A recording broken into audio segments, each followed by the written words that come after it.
I never thought my life would change so drastically on the day our library was set to close its doors forever. There I was, Julia Thompson, head librarian of the Indianapolis Central Library, surrounded by the musty smell of old books and the somber atmosphere of impending unemployment. My brunette hair was pulled back in its usual tight bun, and I adjusted my glasses, trying to maintain some semblance of control as I organized the final closing sale. "Jules, where do you want these art books?" asked my assistant, breaking my concentration. "Just put them on that table over there," I replied, waving vaguely towards a cluttered corner. As I turned back to my task, the library doors swung open, and in walked a whirlwind of color and energy that would turn my world upside down. She was striking. Black hair with a vibrant blue streak, piercing blue eyes that seemed to take in everything at once, and arms covered in intricate tattoos. As she approached the front desk, I couldn't help but notice the way she moved, like a dancer, or perhaps a boxer, full of contained power and grace. "Hi there," she said, flashing a smile that made my heart skip a beat. "I heard you guys were closing down. Thought I'd bring in some art books to donate before it's too late." I blinked, momentarily at a loss for words. That's very kind of you, miss." "Maya," she supplied, extending a paint-stained hand. "Maya Rivera." As I shook her hand, I felt a jolt of something. It wasn't quite the cliché spark people talk about, but more like a warm current, spreading up my arm and settling somewhere in my chest. "Julia Thompson," I managed to say, my voice sounding strange to my own ears. "I'm the head librarian. Or, well, I was." Maya's eyes softened with sympathy. "Man, that's rough. How long have you worked here?" 15 years, I replied, surprised by the lump forming in my throat. "It's been my whole life." She let out a low whistle.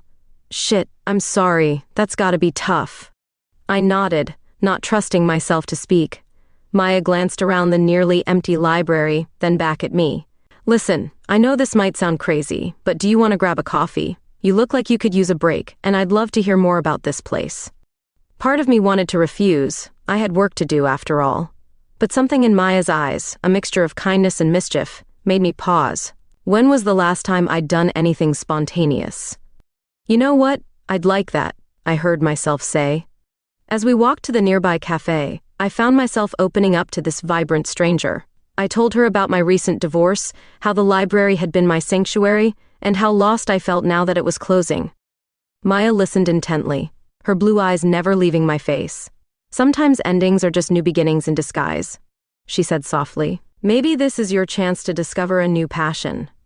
I laughed, a bit bitterly. "At my age?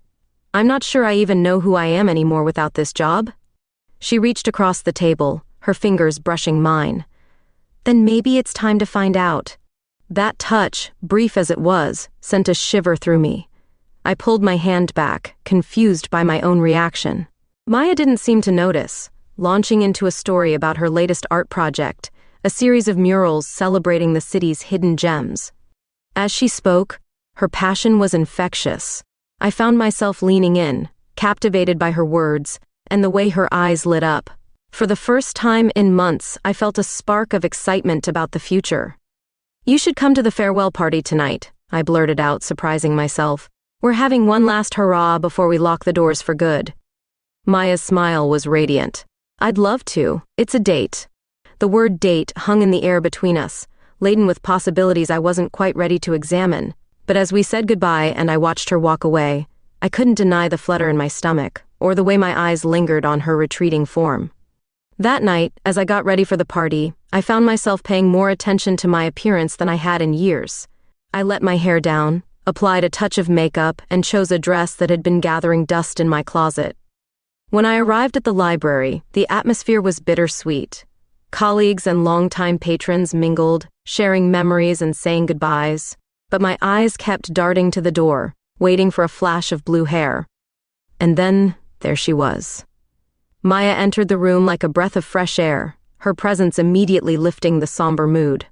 As our eyes met across the crowded room, I felt that same warmth from earlier spreading through my chest. Little did I know, this was just the beginning of a journey that would challenge everything I thought I knew about myself, love, and the boundless possibilities of new beginnings. The library's farewell party was in full swing, a bittersweet celebration of endings and new beginnings. I found myself gravitating towards Maya, drawn to her vibrant energy like a moth to a flame. She was regaling a group of my now former colleagues with tales of her latest art installation, her hands moving animatedly as she spoke. "Julia," she exclaimed when she saw me, her face lighting up. "You look, wow, just wow." I felt a blush creep up my neck, unused to such open admiration. "Thanks," I mumbled, tucking a strand of hair behind my ear. "You clean up pretty well yourself." Maya grinned, taking my hand and pulling me towards the refreshment table. "Come on, let's get you a drink. You look like you could use one." As the night wore on, I found myself relaxing more than I had in years. Maya had a way of putting everyone at ease, her laughter infectious. We danced to cheesy 80 seconds hits, shared stories about our favorite books, and somehow ended up sitting on the floor in the children's section, surrounded by colorful picture books. "You know," Maya said, her voice soft in the quiet library, "I used to come here all the time as a kid. It was my escape from, well, everything." I looked at her, really looked at her, and saw a vulnerability beneath her confident exterior. "What were you escaping from?" She shrugged, picking at the carpet. "Oh, you know, shitty parents, small-minded town, being the weird gay kid who liked to draw on walls." My heart ached for the young Maya she was describing. Without thinking, I reached out and squeezed her hand. "Well, I'm glad you found solace here." She looked up at me, her blue eyes intense. "Yeah, me too. And I'm glad I found you here too." The air between us suddenly felt charged. I was acutely aware of how close we were sitting, of the warmth of her hand in mine. For a moment, I thought she might kiss me. Part of me wanted her to. But then someone called my name, breaking the spell. As the party wound down, Maya insisted on walking me home. The night air was crisp, hinting at the approaching winter. We walked in comfortable silence, our shoulders occasionally brushing. "So, what's next for Julia Thompson?" Maya asked as we neared my apartment. I sighed, the reality of my situation hitting me anew. "I honestly have no idea. For the first time in my adult life, I don't have a plan." Maya bumped her shoulder against mine playfully. "That's not necessarily a bad thing, you know. Sometimes the best adventures start without a map." I snorted. Says the free-spirited artist. "Some of us need a little more structure."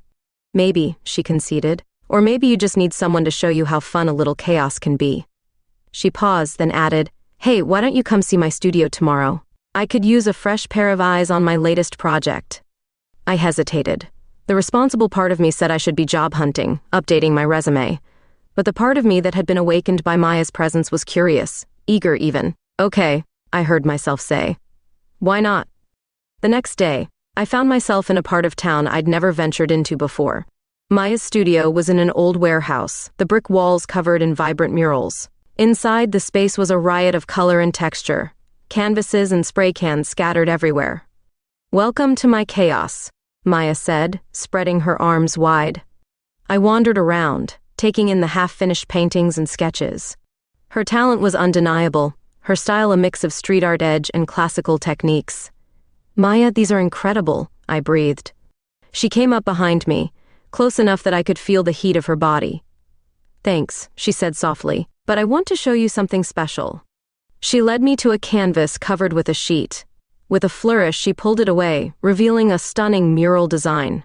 It depicted a library, but not like any I'd seen before.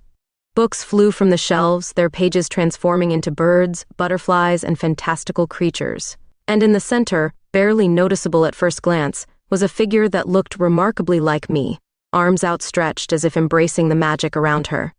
"Maya," I whispered, my throat tight with emotion. "Is that you?" she finished. "Yeah, I hope you don't mind. I couldn't get you out of my head after we met. This is how I see you, Julia, full of untapped magic and possibility." I turned to her, overwhelmed. She was looking at me with such intensity, such openness, that it took my breath away. Before I could second-guess myself, I leaned in and pressed my lips to hers. The kiss was soft at first, tentative, but then Maya's arms wrapped around me, pulling me closer, and the world fell away. All I could focus on was the softness of her lips, the warmth of her body against mine, the faint smell of paint, and something uniquely her. When we finally pulled apart, both breathless, I felt like my whole world had shifted on its axis. Maya rested her forehead against mine, a soft smile playing on her lips. "Wow," she murmured. "I've been wanting to do that since the moment I saw you." I laughed a bit shakily. "I think I have too. I just didn't know it until now." As we stood there, wrapped in each other's arms surrounded by art and possibilities, I felt a sense of excitement I hadn't experienced in years. For the first time since the library closed, I wasn't afraid of the future. With Maya by my side, I was ready to embrace the unknown and see where this new chapter of my life would lead. The days following that kiss in Maya's studio were a whirlwind of conflicting emotions. On one hand, I felt more alive than I had in years, my body humming with a newfound energy every time I thought of Maya. On the other, I was grappling with a lifetime of expectations and assumptions about myself that were suddenly being called into question. I found myself pacing my apartment, my mind racing. Was I gay? Bisexual? Was this just a phase brought on by the stress of losing my job and my recent divorce? The Julia Thompson I thought I knew wouldn't have kissed a woman, wouldn't have felt this electric charge every time she thought about doing it again. After 3 days of internal debate, I finally worked up the courage to call Maya. Her voice on the other end of the line was warm, tinged with a hint of concern. "Hey, stranger. I was starting to think you'd changed your number." I winced, guilt washing over me. "I'm sorry, Maya. I needed some time to think." There was a pause, and I could almost see her nodding on the other end. "I get it. This is all new for you, isn't it?" "Is it that obvious?" I asked, letting out a shaky laugh. "Let's just say I've been where you are," she replied gently. "Listen, why don't we meet up? No pressure, just two people talking. How about that little cafe where we first had coffee?" An hour later, I found myself sitting across from Maya, a steaming latte between my hands. She looked as beautiful as ever, her blue streak freshly dyed, her eyes soft with understanding. "So," she said, leaning back in her chair. "Want to talk about it?" I took a deep breath, trying to organize my thoughts. "I'm confused, Maya. I've never felt this way about a woman before. Hell, I've never felt this strongly about anyone before. It's terrifying." Maya reached across the table, her fingers brushing mine. This time, I didn't pull away. "It's okay to be scared, Julia. Discovering new parts of yourself can be overwhelming, but it can also be beautiful." I nodded, feeling tears prick at the corners of my eyes. I don't know who I am anymore, without the library, without my marriage. And now this. It's like everything I thought I knew about myself is changing. Or maybe, Maya suggested gently, you're just finally letting yourself be who you've always been underneath.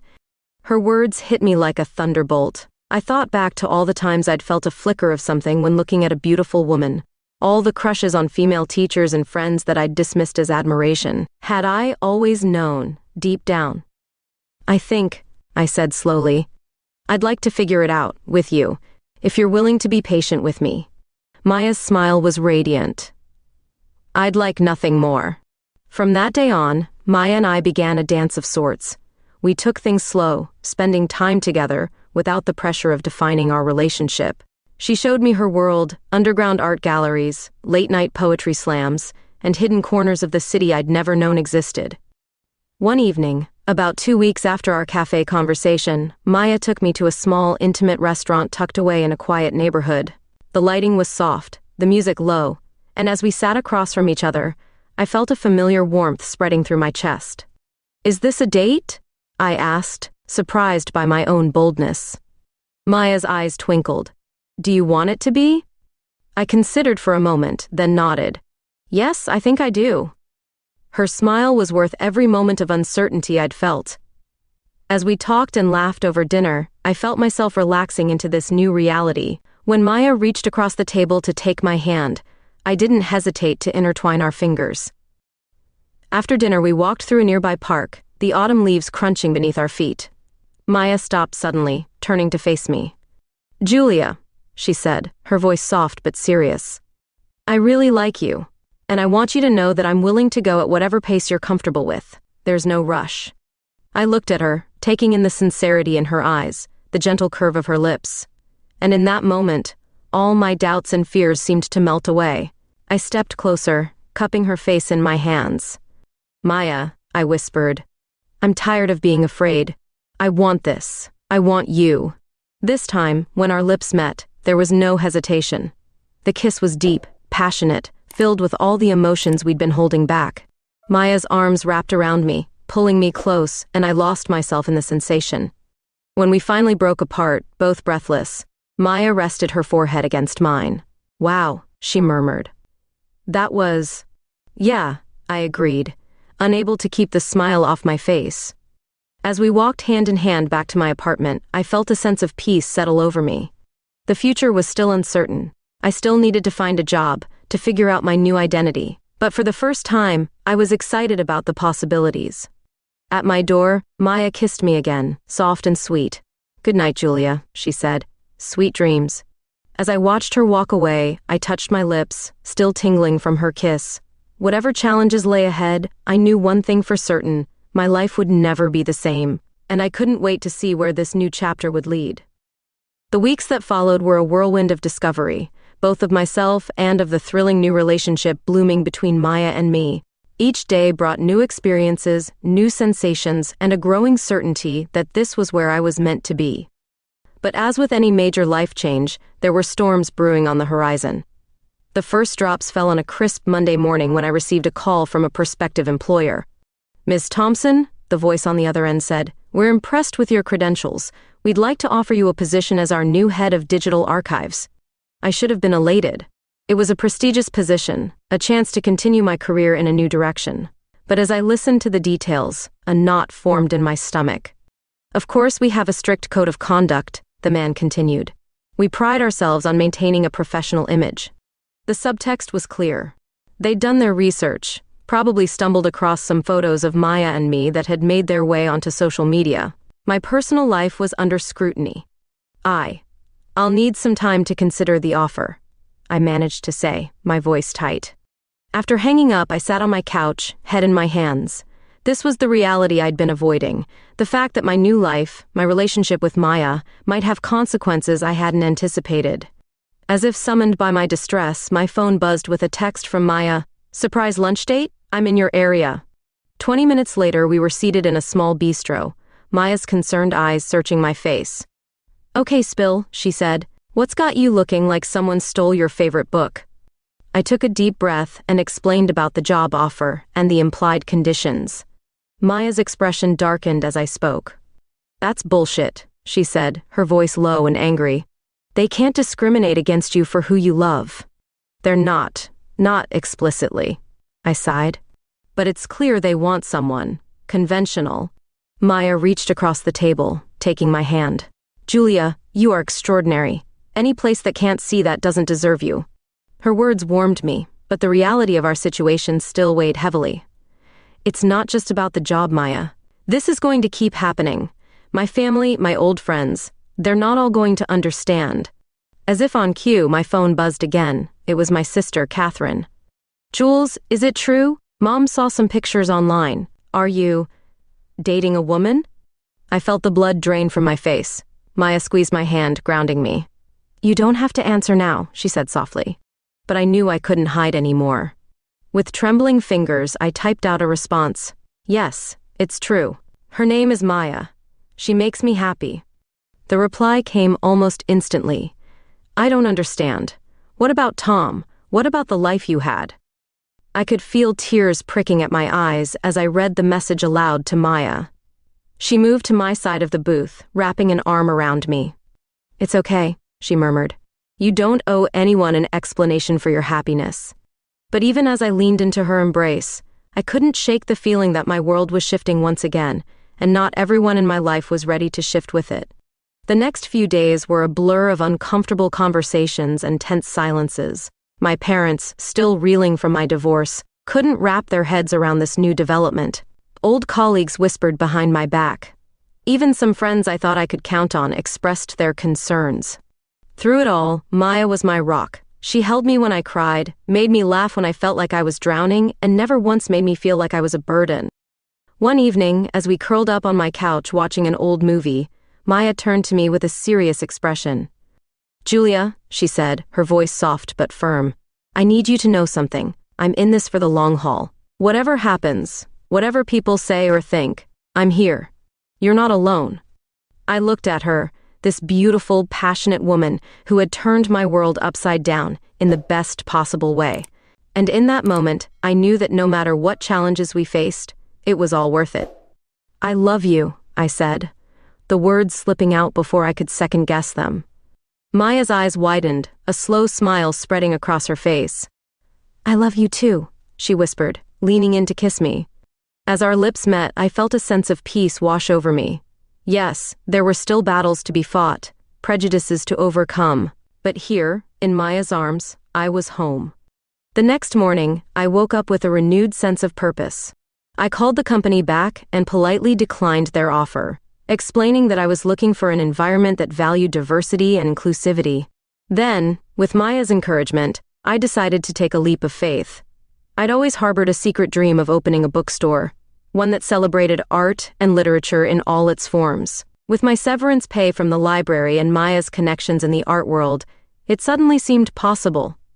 As we started to plan, sketching out ideas and crunching numbers, I felt the excitement I hadn't experienced in years. This was more than just a new job or a new relationship. It was a chance to create something meaningful, something that reflected who I truly was. But just as things were looking up, life threw another curveball our way. Maya's phone rang, and from the way her face paled, I knew something was wrong. "It's Lena," she said, her voice shaking. "My ex. She's back in town and she wants to see me." As I watched Maya's internal struggle play out on her face, I realized that our journey was far from over. The storm wasn't past, we were merely in the eye of it, with more challenges looming on the horizon. The news of Maya's ex-girlfriend's return hung over us like a dark cloud. I tried to be supportive, to hide my insecurities, but the thought of this mysterious Lena gnawed at me. Who was she? What did she want? And most importantly, did Maya still have feelings for her? "You should meet her," I said one evening, surprising myself with the words. We were in Maya's studio, surrounded by half-finished canvases and the comforting smell of paint. Maya looked up from her work, her brow furrowed. "Are you sure? I don't want you to feel uncomfortable." I forced a smile. "I'm sure. She was a part of your life. I want to know all of you, including your past." The next day, we met Lena at a trendy cafe downtown. She was stunning, tall, with flowing red hair and piercing green eyes. As she hugged Maya, I felt a pang of jealousy I wasn't proud of. "So you must be Julia," Lena said, turning to me with a dazzling smile. "Maya's told me so much about you." The conversation was polite, if a bit strained. Lena spoke about her travels, her art shows in Europe. I found myself shrinking, feeling provincial and boring in comparison. As we were leaving, Lena pulled Maya aside. I couldn't hear what they were saying, but the intensity of their conversation made my stomach churn. That night, as Maya and I lay in bed, I finally voiced my fears. "Do you still have feelings for her?" Maya propped herself up on one elbow, looking at me intently. "Julia, listen to me. What Lena and I had is in the past. You're my present and my future. I love you." Her words soothed me, but a seed of doubt had been planted. It grew over the next few weeks, fed by my own insecurities and the stress of our new ventures. The bookstore was coming along, but it was more work than I'd anticipated. Every day brought new challenges, zoning issues, budget constraints, inventory decisions. Maya was supportive, but I could see the strain it was putting on our relationship. Then came the night of Maya's big art exhibition. It was a crucial show for her career, featuring her most ambitious works yet. I'd been so caught up in the bookstore that I'd barely had time to help her prepare. The gallery was packed, the air buzzing with excitement. Maya looked radiant, her blue-streaked hair styled elegantly, her dress hugging her curves in all the right places. I felt dowdy in comparison, still wearing the clothes I'd thrown on that morning to meet with contractors. As Maya made her rounds, charming critics and potential buyers, I found myself drifting to the periphery. I watched as she laughed with Lena, who'd shown up looking like she'd stepped off a runway. They moved together with an easy familiarity that made my chest ache. "You must be so proud," a voice beside me said. I turned to see an older woman admiring one of Maya's paintings. "I am," I said, forcing a smile. "She's incredibly talented." The woman nodded. "It's wonderful to see young artists supporting each other. Are you also in the arts?" I felt my face flush. "No, I'm opening a bookstore." "Oh, how lovely," she said, but I could hear the dismissal in her tone. As she moved away, I felt more out of place than ever. Later that night, as we were cleaning up, Maya finally noticed my mood. "Hey, what's wrong? Aren't you excited?" The show was a huge success. I tried to muster some enthusiasm, but the words came out bitter. "Yeah, it was great. You and Lena seem to be having a wonderful time." Maya's face fell. "Julia, don't do this. Lena's just a friend, you know that." "Do I?" I snapped, years of insecurity bubbling to the surface. Because from where I was standing, it looked like you fit perfectly into her world. A world I don't belong in. "That's not fair," Maya said, her voice rising. "I've never made you feel like you don't belong." "You don't have to," I retorted. "I do a good enough job of that on my own." We argued late into the night, words we'd both regret flying back and forth. By the time we fell into an uneasy sleep, nothing had been resolved. The next morning I woke up early, my head pounding. Maya was still asleep, her face troubled even in repose. I slipped out quietly, needing some air to clear my head. I found myself wandering the streets, eventually ending up at the construction site of our future bookstore. As I stood there, looking at the half-finished interior, I felt a surge of determination. This was my dream, my passion. And I'd be damned if I let my insecurities ruin it, or my relationship with Maya. With renewed purpose, I spent the day throwing myself into work. I made decisions I'd been putting off, solved problems that had seemed insurmountable. By the time evening rolled around, I felt more like myself than I had in weeks. I returned home to find Maya pacing nervously. When she saw me, her face crumpled with relief. "Julia," she breathed, rushing to embrace me. "I was so worried. I'm so sorry about last night. I never meant to make you feel." I cut her off with a kiss, pouring all my love and apology into it. When we finally broke apart, I rested my forehead against hers. "I'm sorry too," I whispered. "I let my fears get the best of me. But I'm done with that. I love you, Maya. And I'm not letting anything come between us. Not Lena, not my insecurities, nothing." Maya's smile was watery but genuine. "I love you too. So much. And I'm so proud of you, of us, of everything we're building together." As we held each other, I felt a weight lift from my shoulders. There would be more challenges ahead, I knew, but standing there in Maya's arms, I felt ready to face them all. Little did I know, the biggest test of our relationship was just around the corner, waiting to blindside us when we least expected it. As winter descended upon Indianapolis, bringing with it a blanket of snow and holiday cheer, Maya and I found ourselves swept up in the magic of our first Christmas together. The city was transformed into a winter wonderland, streets lined with twinkling lights and shop windows adorned with festive displays. "Come on, slowpoke," Maya called out, her breath visible in the crisp air as she tugged me along the bustling Christmas market. Her cheeks were flushed with excitement, blue hair peeking out from under a knitted beanie I'd gifted her. I laughed, allowing myself to be pulled through the crowd. I'm coming. Not all of us have your boundless energy, you know." We weaved through stalls selling everything from handcrafted ornaments to steaming cups of mulled wine. The air was thick with the scent of cinnamon and pine, mingling with the sound of carols and laughter. As we stopped to admire a display of intricate glass snowflakes, I felt Maya's arms slip around my waist. "Hey," she said softly, her eyes twinkling in the fairy lights. "I'm really glad we're doing this." I leaned into her embrace, feeling a warmth that had nothing to do with my thick coat. "Me too," I murmured, pressing a kiss to her cold, reddened nose. We spent hours exploring the market, sipping hot chocolate and debating over which ornaments to buy for our first Christmas tree together. As the evening wore on, and the crowd began to thin, Maya led me to a quiet corner near an old carousel. "Close your eyes," she instructed, a mischievous grin playing on her lips. I obliged, feeling a mix of curiosity and anticipation. I heard the rustle of paper, then felt something small and box-shaped being pressed into my hands. "Okay, open them." I blinked my eyes open to find a beautifully wrapped package in my palms. With trembling fingers, I carefully undid the ribbon and peeled back the paper. Inside was a small velvet box. My heart began to race as I slowly opened it. Nestled within was a delicate silver key on a chain. I looked up at Maya, questions in my eyes. "It's a key to my studio," she explained, her voice soft. "And to my heart.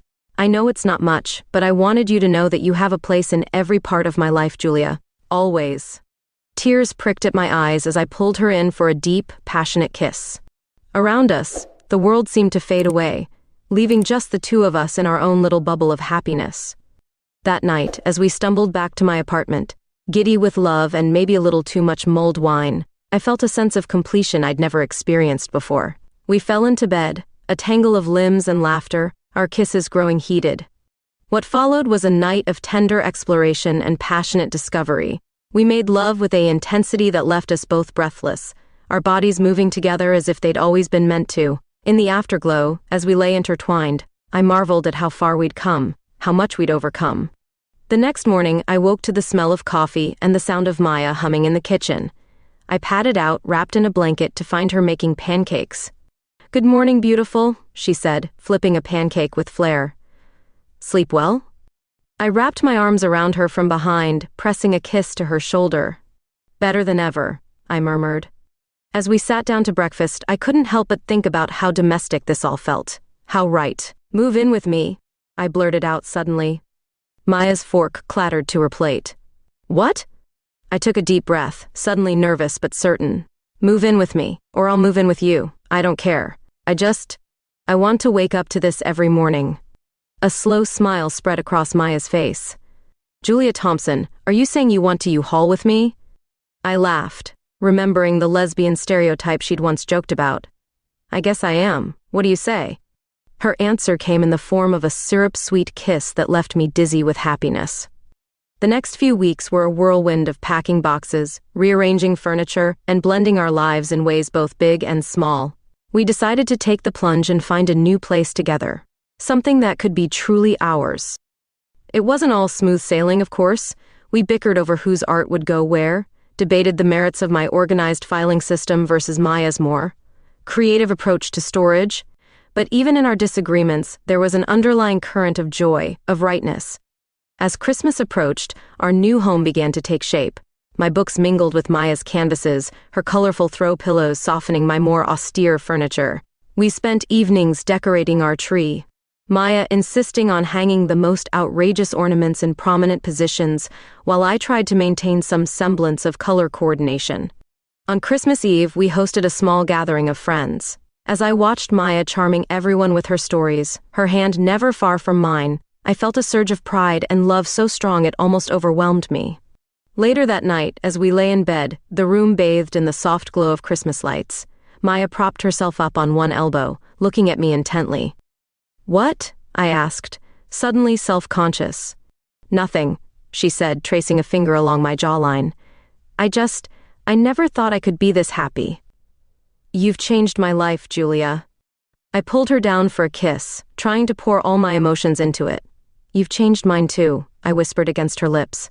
As we drifted off to sleep, tangled in each other's arms, I felt a sense of peace and contentment I'd never known before. Whatever challenges the future held, I knew we'd face them together. Little did I know, the new year would bring with it a test that would shake the very foundations of the life we'd built. The new year dawned bright and full of promise. Maya and I had settled into our new home, finding a rhythm in our shared life that felt both exciting and comfortable. The bookstore was coming along nicely, with an opening date set for early spring. Everything seemed to be falling into place. Then came the email that would change everything. I was at my laptop, finalizing some details for the store's inventory system, when the notification popped up. The sender's name made my heart skip a beat. Dr. Elaine Harper, head of library sciences at Oxford University. With trembling fingers, I opened the message. As I read, I felt the floor drop out from under me. "Dear Miss Thompson," it began, "we were impressed by your work at the Indianapolis Central Library and your innovative ideas for digital archiving. We would like to offer you a position as a visiting lecturer for the upcoming academic year." I read the email 3 times, my mind reeling. Oxford, one of the most prestigious universities in the world. It was an incredible opportunity, a chance to work with world-class scholars and shape the future of library science. But it was in England, for a year, away from the bookstore, away from Maya. I was still staring at the screen when Maya came home, her arms full of groceries. "Hey babe, I got those weird British biscuits you like. Thought we could have a proper tea time tonight," she called out cheerfully. When I didn't respond, she poked her head into the study. Julia, you okay? I looked up at her, my emotions a tangled mess. I got a job offer from Oxford. Maya's eyes widened. Oxford? As in England, Oxford? Holy shit, Julia, that's amazing. She rushed over, pulling me into a tight hug. But as she felt my stiff posture, she pulled back, searching my face. Wait, why aren't you excited? This is huge. I swallowed hard. It's for a year, Maya, in England. I'd have to leave, everything. The implications hung heavy in the air between us. Maya's face cycled through a range of emotions: pride, excitement, confusion, and finally, a flicker of fear. Oh, she said softly. I see. The next few weeks were tense. We tried to discuss it rationally, weighing pros and cons, but our conversations often devolved into arguments. It's the opportunity of a lifetime, Julia, Maya would say, her voice strained with forced enthusiasm. You can't pass this up. But what about us? I'd counter. What about the bookstore, everything we've built here? We'd go around in circles, neither of us willing to voice our deepest fears. I was terrified of leaving, of losing the life we'd created together. And I could see the fear in Maya's eyes, too. Fear of being left behind, of not being enough to make me stay. As the deadline to accept the offer loomed closer, the tension between us grew. We snapped at each other over little things, the strain of the unresolved issues seeping into every aspect of our relationship.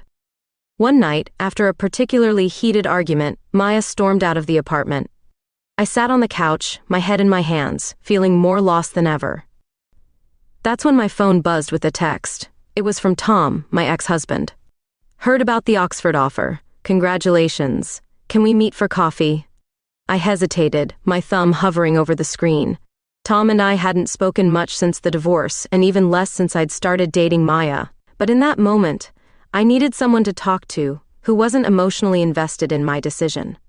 The next day, I found myself sitting across from Tom in a quiet cafe. He looked good. Happier than I remembered seeing him in the later years of our marriage.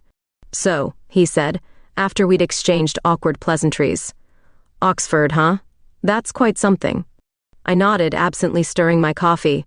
Yeah, it is. I don't know what to do, Tom. He looked at me thoughtfully.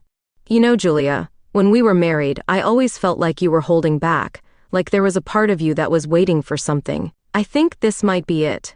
His words hit me like a punch to the gut. Was he right? Had I always been waiting for an opportunity like this?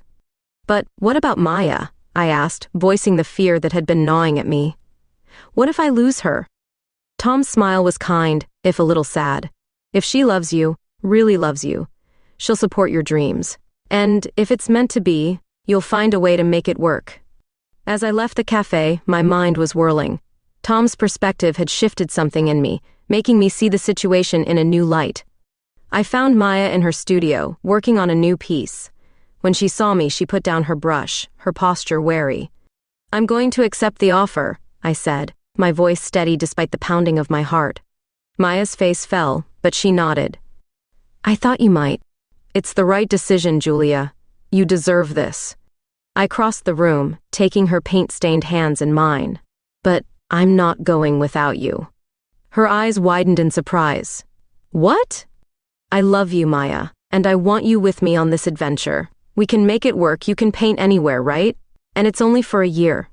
We can sublet the apartment, put the bookstore opening on hold. Please, say you'll come with me. Tears welled up in Maya's eyes. For a moment, I was terrified she'd say no. But then she pulled me into a fierce kiss, her lips tasting of salt and paint. Yes, she whispered against my mouth. Yes, I'll come with you. The next few months were a whirlwind of preparation.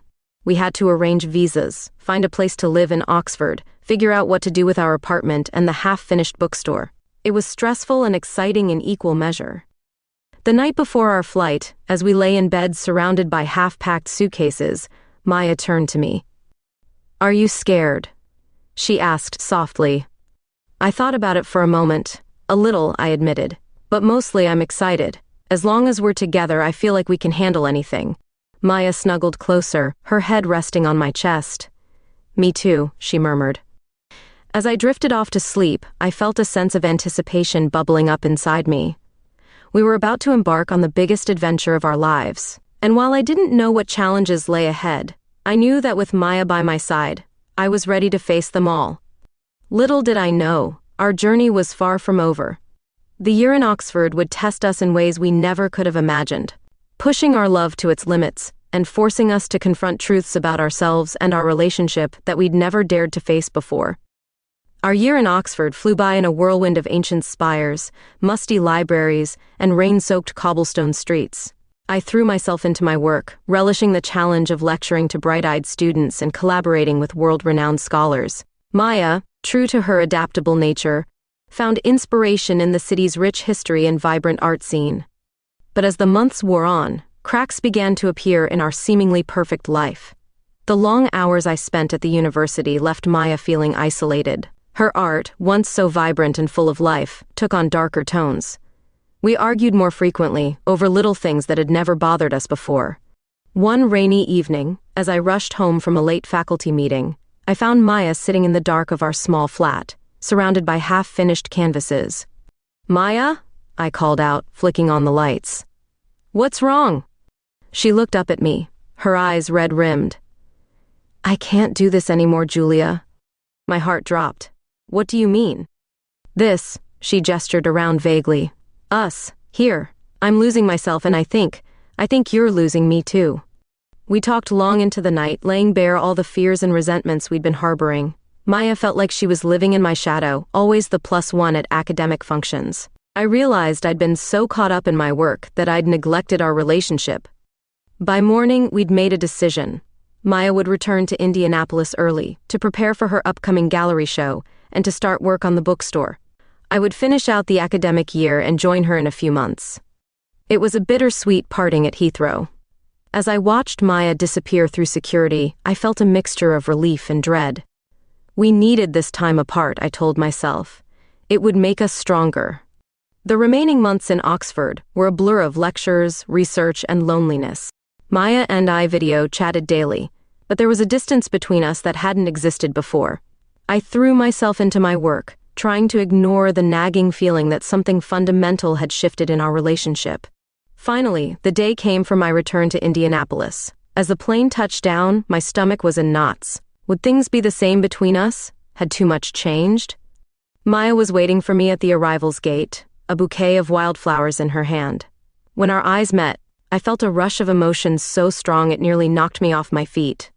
"Welcome home," she said softly, pulling me into a tight embrace. The next few weeks were a whirlwind of activity as we threw ourselves into preparing for the bookstore's grand opening. It felt good to be working side by side again, our complementary skills creating something beautiful together. The night before the opening, we stood in the middle of the store, surrounded by shelves of books and the faint smell of fresh paint. "We did it," I breathed, looking around in wonder. Maya squeezed my hand. "We did. It's perfect." As we locked up and headed home, hand in hand, I felt a sense of rightness settle over me. This was where we belonged. This was our dream. The bookstore's opening day dawned bright and clear. A line of curious customers stretched down the block, drawn in by Maya's eye-catching window displays and the promise of a unique book-buying experience. As I cut the ribbon and welcomed our first customers, I caught Maya's eye across the room. She was beaming, her blue-streaked hair catching the sunlight streaming through the windows. In that moment, I felt a surge of love so strong it almost overwhelmed me. The day passed in a blur of excited chatter, the rustle of pages, and the cheerful ding of the cash register. As the last customer left and we finally flipped the open sign to closed, Maya pulled me into a tight hug. "We did it, babe," she whispered. "It's everything we dreamed of and more." I pulled back slightly, looking into her eyes. "Maya, But before I could finish, the door chimed. We both turned, surprised to see a customer had slipped in just before closing. "I'm sorry," a familiar voice said. "I know you're closing, but I just had to see it for myself." My breath caught in my throat as I recognized the figure standing in the doorway. "Lena?" Maya's voice was a mix of surprise and something else I couldn't quite identify. Lena stepped further into the store, her green eyes taking in every detail. "This place is amazing," she said softly. "I always knew you two would do great things together." There was an awkward silence as we all stood there, the air thick with unspoken words and lingering emotions. "I'm in town for a few days," Lena continued, her eyes never leaving Maya's face. "I was hoping we could catch up, for old time's sake." I felt Maya stiffen beside me, her hand tightening on mine. I don't know if that's a good idea," she said hesitantly. Lena's smile faltered slightly. "Of course, I understand. It was presumptuous of me to just show up like this. I'll go."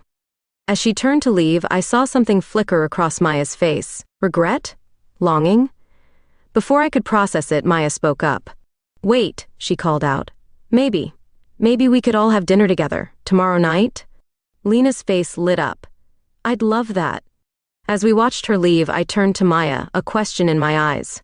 She gave me a reassuring smile, but I couldn't shake the feeling that something had shifted, ever so slightly. That night, as we lay in bed, I couldn't stop my mind from racing. The bookstore was a success, our dream realized. But as I looked at Maya's sleeping form beside me, I couldn't help but wonder, was it enough? Had our time apart changed us more than we realized? As I drifted off to sleep, one thought kept circling in my mind. Tomorrow's dinner would either reaffirm our love or expose the cracks that had been forming since Oxford. Either way, I had a feeling our story was far from over.